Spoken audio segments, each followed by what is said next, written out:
My name is Gene Jensen with BassResource.com, and we're going to continue the series on jigs. I'm out here on my lake in North Carolina, and I'm going to show you how to fish a jig. What I've got here is my my living rubber jig that I make for myself, specifically made for this lake in this color. Basically, with a jig, you got several different casts you can make. You can make your low sidearm cast, anything like you would a Texas rig. And the cast that people always ask about is your flipping and pitching. Okay, so I'm going to go over those real quick. To start off learning how to flip a bait, basically what you do is you start off with your lure at the level of your reel, and you bring line out as far as you can reach out, and make sure your lure is still at that level, about right there, just like this. Okay.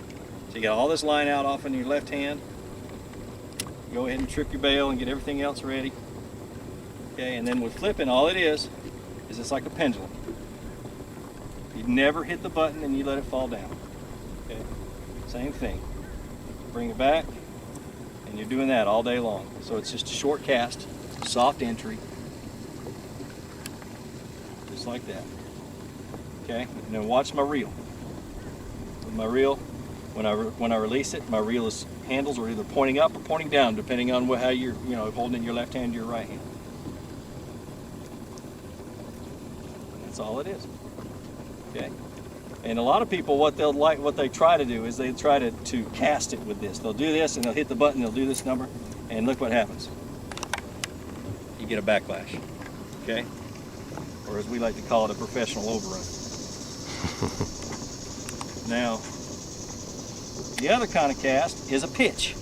People always ask about how to pitch. Same sort of deal. Start off with your reel and your lure at the same level. Your lure right here at your reel. And it's a pendulum, but you're going to push the button and release. Okay? And the faster you lift your rod, the further it's going to go. So it's a let go and lift your rod. And that was a horrible one. Let's try that again. Hit the side of the boat. It's you let go, pitch it right out, and let it sit on down. Okay, same sort of thing. You lift your rod tip up. The faster you lift it up, the further it's going to go, and you lift it up to the side with your handles either pointing up or pointing down. Okay, I'm getting to the point where I do it with both hands. But as you're starting, start with your dominant hand, however you want to cast it.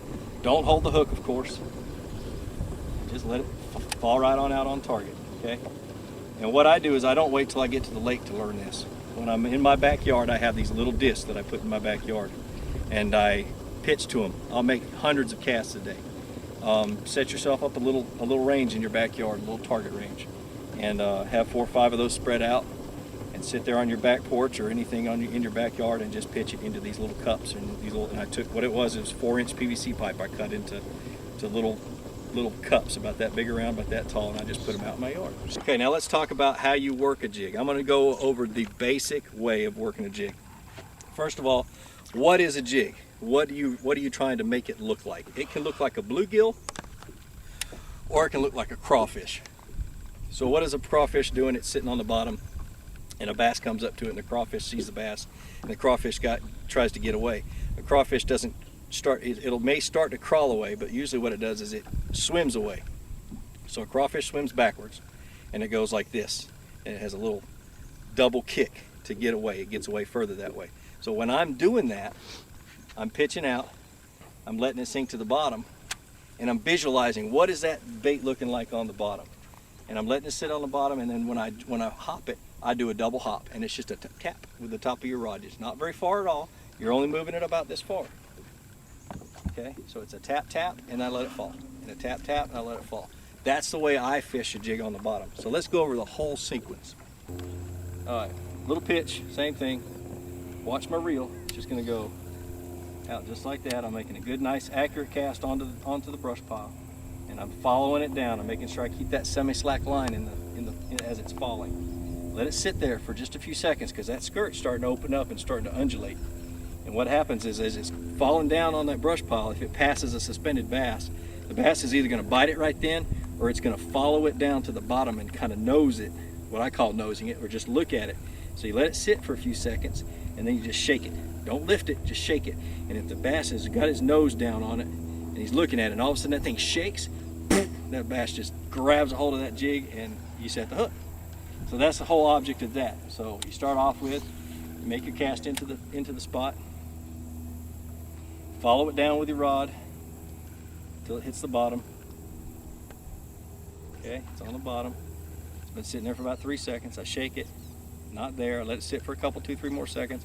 And then I do that double hop that I was talking about. Little hop, hop, little hop, hop. And I feel like right now with the sun high and everything else that the bass are not far away from their cover. So I'm about 4 feet away from the cover now. I'm just gonna pull it back in and make another cast somewhere else. Okay, making a little bit longer cast, nice sidearm, low cast, make it hit the water soft. Once again, semi-slack line, let it follow down.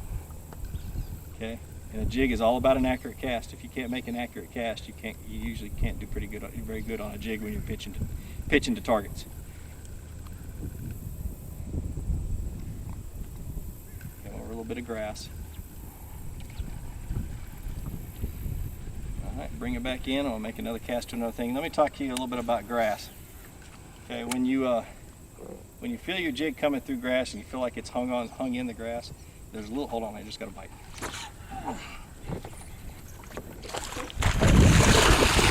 Right behind the boot.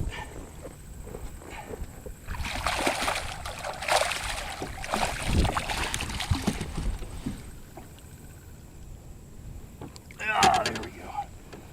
Nice little fish. Boy, he's pale. Okay. And that's exactly what happened. The bait went down, fell vertical, all the way down and hit the bottom and sat there for a second. And as it was sitting, that fish followed it down and he thumped it. And all I saw is, because it was on that semi-slack line, all I saw was my line jump and a little bitty tap on the end of my rod is all I felt. You catch nice big fish like this. Not bad. There it goes.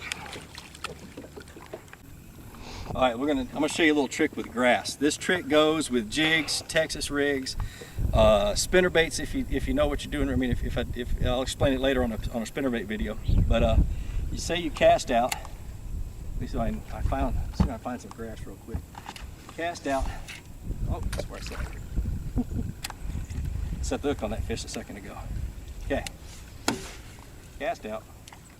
Let it fall all the way down to the bottom, and you start to get it hung up in the grass. And the way you rip it out of the grass, where you don't do is, you know, a lot of people, you'll see them reel it all the way in with the grass on it. And when they reel it in, it's got a whole bunch of grass and they just ruin the whole entire cast. Well, the trick of it is you get hung in the grass, drop your rod tip to a slack line and pop it. Okay, you can do it that way, you can do it this way, anything, and it'll rip it out of the grass and you can go back to fishing it. That's how you get it out of the grass. It's also a good way of targeting or triggering a instinct strike. You can do that with crankbaits. Crankbaits are a little bit different. Say you take your crankbait and you throw it out, you reel it in, you get caught in the grass, and you got that light line. I like to go pop, pop, real quick, really big whip, and it'll rip it right out. And that's the trick with grass.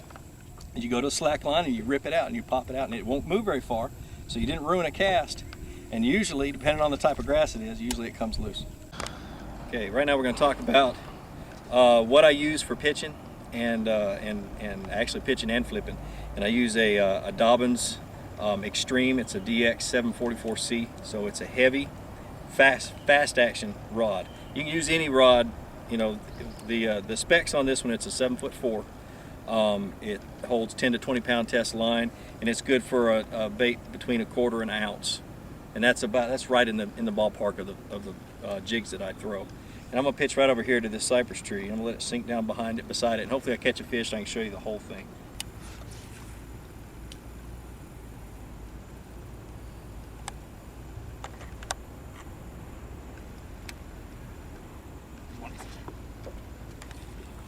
See, you hit it right when I shook it. Here it comes. He's digging down. He wants to go back down to the bottom.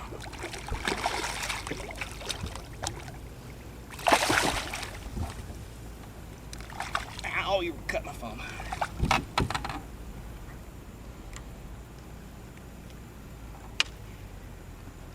That's what happens, guys. Let's hold that sucker up. Good fish, nice little 4-pounder. Put him back in.